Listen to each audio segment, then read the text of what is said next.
Hello friend, आप सभी कैसे हो। उम्मीद करता हूँ कि आप सभी अच्छे होंगे फ्रेंड। तो आज सऊदी अरबिया की थोड़ी जानकारी आप सभी को दे दें। अगर आप सऊदी अरबिया में नए आ रहे हैं तो आप जानना चाहते हैं कि जैसे खाने पीने के सामान का क्या नाम है और कैसे बोलते हैं यहाँ पे, तो वीडियो में पूरा बने रहिए, लास्ट तक देखिए। अगर हमारे चैनल पर नए हो तो चैनल को सब्सक्राइब कर लेना। अगर सब्सक्राइब करे हो तो बहुत बहुत शुक्रिया। चलिए वीडियो स्टार्ट करते हैं। जैसे पानी को बोलते हैं यहाँ पे मोया। अगर आप नए हो कहीं भी अरब देश में कहीं भी जा रहे हो, हर चीज़ का नाम एक ही जैसा है। तो अगर पानी के जैसे यहाँ बोलते हैं मोया, चावल को बोलते हैं रूज़, और चीनी को बोलते हैं शक्कर, दाल को बोलते हैं आदास, आटा को बोलते हैं दगीग, टमाटर को बोलते हैं टमाटम, प्याज को बोलते हैं बसल, लहसुन को बोलते हैं थोम, अंडा को बोलते हैं बैत, तेल को बोलते हैं जैत। और जैसे आपको जाने के लिए बोलेंगे कि आप जाओ, जैसे हम लोग बोलते हैं कि चले जाओ, तो इन लोग बोलेंगे रो, और आने को बोलेंगे ताल। दोपहर के खाना को बोलते हैं गदा, सुबह के फतूर बोलते हैं, नाश्ता को फतूर बोलते हैं, और रात के खाना को बोलते हैं आशा। देखिए फ्रेंड, जब हम नए नए सऊदी अरबिया में आते हैं या गल्फ़ कंट्री में कहीं पर भी जाते हैं तो हमें अरबी मालूम नहीं होती है। जब हमें अरबी नहीं मालूम होती है और हम अरबी के पास जाते हैं तो जब वो कुछ भी बोलता है हमें समझ में नहीं आता, उसका भाषा नहीं समझ में आता है, उसका रहन सहन हमें समझ में नहीं आता है, तो हमारा दिल वहाँ पे लगता नहीं है। तो अगर हम लोग 3 महीना वहाँ पे काट लिए, समझ लो कि हम कामयाब हो गए। कामयाबी का रास्ता 3 महीना है। अगर 3 महीना गल्फ़ कंट्री में काट लिए तो दुनिया में कहीं पर भी जाके हम सक्सेस हो सकते हैं। 3 महीना यहाँ पर बहुत ज़्यादा मुश्किल होता है। वो इसलिए मुश्किल होता है कि हमें कुछ मालूम नहीं होता है, हमें कैसे रहना है, क्या खाना है, क्या नहीं खाना, कैसे बोलना है, ये क्या बोल रहे हैं, क्या नहीं बोल रहे हैं। तो इसलिए हमारा दिल जो है यहाँ पर लगता नहीं है। तो हम सोचते हैं कि हम भाग जाएँ यहाँ से, हम रुकेंगे नहीं, हम आके कहाँ फंस गए, और फंसते नहीं है। और जब यही 3 महीना हम लोग काट देते हैं, एक जगह गुजर जाता है 3 महीना, और जब चौथा महीना लगता है तो फिर हमें धीरे धीरे समझ में आता है कि नहीं यार, यहाँ पे बहुत अच्छा है। जब हमें सैलरी मिलती है, 1-2 सैलरी जब मिल जाती है ना, तो तब हमारा दिल यहाँ पे लगना शुरू हो जाता है। 3 महीना यहाँ पे जो भी नए आ रहे हैं तो 3 महीना यहाँ पे सब्र करना चाहिए। जो भी वीज़ा दे रहे हैं, जो भी काम आ रहा है वो अच्छे समझ के देते हैं। तो 3 महीना अगर गुजार लिए, समझ लें कि आप कामयाब हो गए। अरब कंट्री में कहीं पर भी जाके आप सक्सेस हो जाएंगे। यहाँ पे जब भी सऊदी अरबिया में आओ, हर सऊदी को जब 40-45 की उम्र होती है, इन लोग के शुगर हो जाती है। ये ध्यान रखना, शुगर हो जाती है। 100 में से 90 लोग के पास शुगर है और 10 लोग पास मतलब सेफन सही है, 90 के पास शुगर है। जब भी आप नए आओ सऊदी अरब में, अगर आप कफिल के साथ काम कर रहे हो, जब आपका कफिल चिटिकने लगे या झगड़ा बेवजह आपसे आके झगड़ा करने लगे, बेवजह आपसे लड़ाई करने लगे, तो आपको कुछ भी नहीं करना है, आपको सिर्फ सब्र करना है बस। अगर आप उसकी बात को बात पे बोलेंगे, जवाब देंगे, तो उनका शुगर का लेवल और ऊपर हो जाएगा, और जब और ऊपर हो जाएगा तो फिर कुछ भी हो सकता है आपके साथ भी और उसके साथ भी। ये मेरा कफिल जो है, इसके पास शुगर है, तो उसका लड़का मुझे बोला था कि देख, जब भी मेरा बाप तुझसे झगड़ा करे, बेवजह आके लफड़ा करे, तू काम सही किया फिर भी लफड़ा तेरे से करे कुछ भी बात पे, तो तुझे कुछ नहीं बोलना है। यहाँ ना बोलने का मतलब स्कूट, तो तुम्हें कुछ नहीं बोलना है, आपको चुप रहना है। अगर चुप रहेंगे तो बहुत अच्छे। अगर तू भी उसके साथ झगड़ा करेगा, तू सोचेगा कि मैं तो सही कर रहा हूँ, मेरी तो कोई गलती नहीं, मुझसे क्यों झगड़ा कर रहा है। जब तू बोलेगा तो उसका शुगर और ऊपर होगा। तो हर सऊदी के पास शुगर है। 40-45 साल की अगर उम्र हो गई है तो उनके पास शुगर है। तो अगर आपके कफिल जब भी आपसे बिना वजह झगड़ा करे, आपका कोई गलती नहीं है, झगड़ा करे, तो उसके साथ आपको झगड़ा नहीं करना है। चाहे आप कतर या कोवैत कहीं पर भी हो, इन लोग का ऐसा क्या है मालूम नहीं, तो आपको चुप रहना, उस समय बर्दाश्त करना है, खामोश हो जाना है। कुछ चीज़ें होती है, खामोश रहना भी हम लोग के लिए बहुत अच्छा होता है। तो चुप हो के खामोश रहना। वो कुछ भी बोले आपको जवाब नहीं देना, वो हाथ नहीं उठाएगा जब तक कि आप कुछ बोलेंगे नहीं। जब इनको शुगर चढ़ती है तो ये बोल के रह जाएंगे। अगर आप कुछ बोल दिए इसके बाद बात को जवाब दे दिए तो फिर गड़बड़ हो गया, फिर वो आपके पे हाथ उठा सकता है। अगर आप सिर्फ चुपचाप से सुनेंगे, कुछ नहीं बोलेंगे, तो वो चुपचाप होके आपके पास से चला जाएगा। अगर सुबह को आपसे झगड़ा किया है तो शाम जब वो आपको मिलेगा तो आपसे बहुत अच्छे से बात करेगा। यही है इन लोग के शुगर का, यही इलाज है, और बाकी कोई इलाज नहीं। अगर हम इनके साथ लड़ेंगे, हम बात पे बात को जवाब देंगे तो फिर हमारे लिए बहुत हानिकारक हो जाएगा, बहुत मुश्किल हो जाएगा।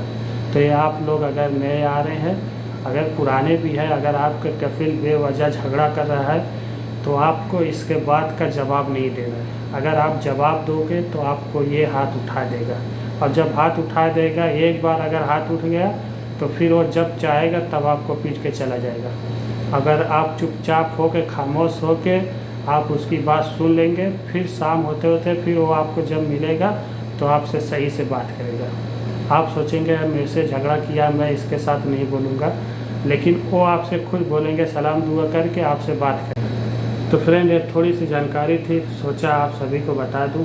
और मैं वीडियो इस टॉपिक पे ऐसा मैं तभी बनाता हूँ जब मुझे जानकारी सही होती है कि आप अगर मेरी वीडियो देखें तो आपको कुछ मिले, इसमें कुछ जानकारी मिले, तभी मैं इसी वीडियो बनाता हूँ। तो जब भी कफिल आपका बोले मेरे भाई, तो आप लोग उसके बाद का जवाब नहीं देना है, ये ध्यान देना। क्योंकि 40 जब 45 साल की उम्र इनकी होती है तो इनके पास शुगर हो जाता है। ऐसा क्यों होता है मालूम नहीं। 90% सऊदी के पास शुगर है, 10% सही है। और जब शुगर इनके चढ़ती है तो इनके कुछ समझ में नहीं आता है। जब आप छोटी सी बात बोलते हैं, जब वो आपसे झगड़ा करता है तो आप छोटी सी बात बोलते हैं, उनको बहुत बड़ी बातें लगती है। और जब उनके शुगर नहीं रहता है तो अगर आप कुछ भी बोल देंगे तो वो कुछ नहीं बोलेंगे। तो आपको सब्र करके रहना है। अगर आपको कुछ बनना है या कमाना है या फैमिली के बारे में सोचना है तो आपको सब्र करके रहना है। सब्र किए तो कामयाब हो गए, अगर सब्र नहीं किए तो फिर वो आपकी किस्मत। जो मुझे जानकारी थी मैं सोचा आप सभी को बता। और कल मैं हॉस्पिटल में गया था तो मैं आप लोग को वीडियो बनाया था। तो वीडियो जो है ना, यहाँ पे जब मैं गेट पे गया तो गेट पे पूरा बाकायदे लिखा हुआ था आप क्या क्या चीज़ इसके अंदर इस्तेमाल कर सकते हैं। तो आप वीडियो नहीं बना सकते, कैमरा नहीं ले जा सकते, ये सब चीज़ की जानकारी ऐसी थी। तो इसलिए मैं पूरी वीडियो आप लोग को अंदर का व्यू नहीं दिखा पाया, क्योंकि यहाँ का कानून बहुत अलग है, बहुत सख्त है। हमारे इंडिया जैसा नहीं है कि आप कहीं पर भी खड़े होकर वीडियो बना ले, या लेडीज़ जा रहे या पब्लिक में है या कहीं पर भी हो, कुछ भी हो, आप बस मोबाइल उठाए या कैमरा उठाए बना ले। यहाँ पे ऐसा कुछ नहीं, यहाँ पे बहुत कुछ की सेफ्टी है अभी तक। तो ये सब की चीज़ को ध्यान दे के वीडियो बनाई जाती है। और जब मैं हॉस्पिटल में गया तो हॉस्पिटल का ये हॉस्पिटल बन रहा था, तकरीबन 5 साल से बन रहा था। तो मैं पहली बार हॉस्पिटल गया यहाँ पे। तो ये हॉस्पिटल है सरकारी, प्राइवेट हॉस्पिटल नहीं है। तो इसका जो एंट्री गेट है, जैसे पूरे हॉस्पिटल का गेट है 18 गेट है, और 18 गेट है। हर मरीज़ का अलग अलग मतलब हॉस्पिटल बना हुआ है, जिसे सब लोग एक ही एंट्री से नहीं जा सकते। जैसे हमें बुखार है तो हम पहले वाले से जाए, अगर हमें कोई टूट फूट गया है हाथ पैर तो दूसरे नंबर पे जाए, अगर हमें एक्सरा कराना, खून जांच कराना है तो तीसरे पे जाए। मतलब जैसा मरीज है वैसा, मतलब पूरा एक ही है हॉस्पिटल, पूरा एक है, मतलब उसका डिपार्टमेंट जो अलग अलग सब है। और यहाँ पे इंसानियत की जो मिसाल होती है ना, मैं यहाँ जाके सरकारी हॉस्पिटल पे देखा कल। अंदर जब मैं गया तो देखा कि सच में यहाँ इंसान की इज्जत होती है, इंसान की बात होती है यहाँ पे सऊदी अरब में। क्या खारजी क्या सऊदिया, कोई भी फ़र्क नहीं है। अगर आप सऊदी है तो आप भी उसी लाइन में लगिए, वैसे ही बैठिए, वैसे ही इलाज होगा। अगर हम अजनबी हैं तो वैसे ही बैठिए, वैसे ही इलाज होगा। उनको भी नंबर मिलेगा, पर्ची, जैसे डॉक्टर को दिखाने के लिए पर्ची मिलती है, तो आप जाके ऐसे पूरा बना हुआ है, वहाँ पे जाके आप बैठिए, कुर्सी लगी है, पूरा एकदम बाकायदे एसी चल रही है, पानी ठंडा है, सब कुछ की सुविधा मैंने देखा। मैं सोचा कि ये सरकारी हॉस्पिटल है। तो मुझे अच्छा भी लगा, खुशी भी हुई और मुझे अंदर से तकलीफ़ भी हो रही थी कि एक हमारा देश है, सरकारी हॉस्पिटल की क्या ज़िंदगी इंसान जी रहे हैं हमारे देश में।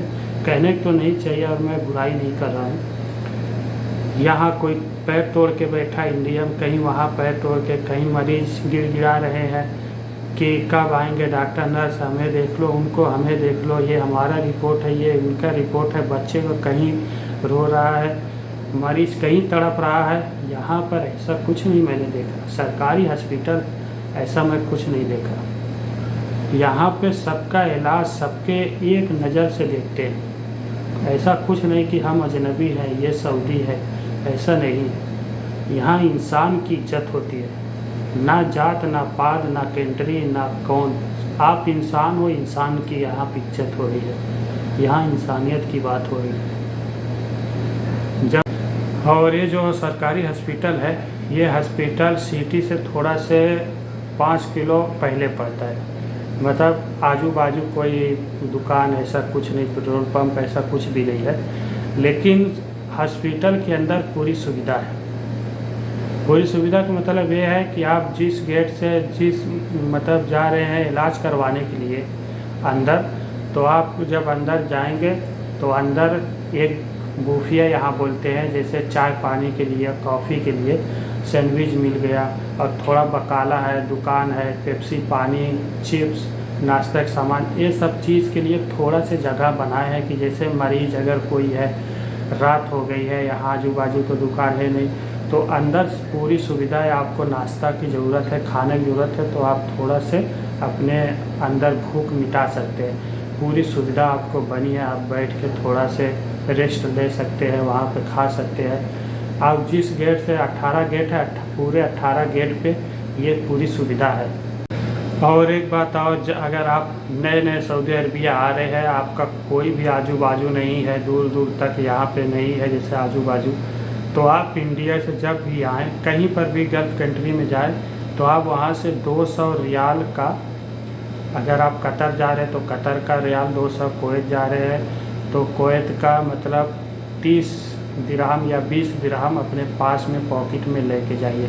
इससे क्या होता है कि अगर आप कोई परेशानी में है या आपका कफिल आपके पास नहीं है, आपके पास कोई खाने का सामान नहीं, अगर आप खाना चाहते कोई भी चीज़, नए जब होते हैं तो आपको लैंग्वेज नहीं आता है बोलने, तो अगर आप कफिल से नहीं बोल पाते, अगर आपके आजू बाजू कोई दुकान है या कोई दोस्त है, तो उसको आप पैसा दे सकते हैं, कुछ खाने का सामान ले सकते हैं। तो इसलिए जब भी आप आएँ, तो अगर आप कुवैत जा रहे हैं तो 20 दिरहम, अगर कतर जा रहे हैं तो 200, सऊदी आ रहे हैं तो 200, दुबई आ रहे हैं तो 300-400 दिरहम, दिनार जो है कुवैत का होता है और दिरहम होता है दुबई का। तो इतना पैसा लेके आना चाहिए ताकि हमें कोई परेशानी हो, क्योंकि हमें जब पैसा मिलेगा वो हमारी सैलरी के बाद मिलेगा। जैसे हम 1 तारीख को सऊदी अरबिया में आए तो हमें 1 तारीख को नहीं मिलेगा, कम से कम 10-15 तारीख लग जाएगी। तो इसलिए थोड़ा से पैसा लेके आइए।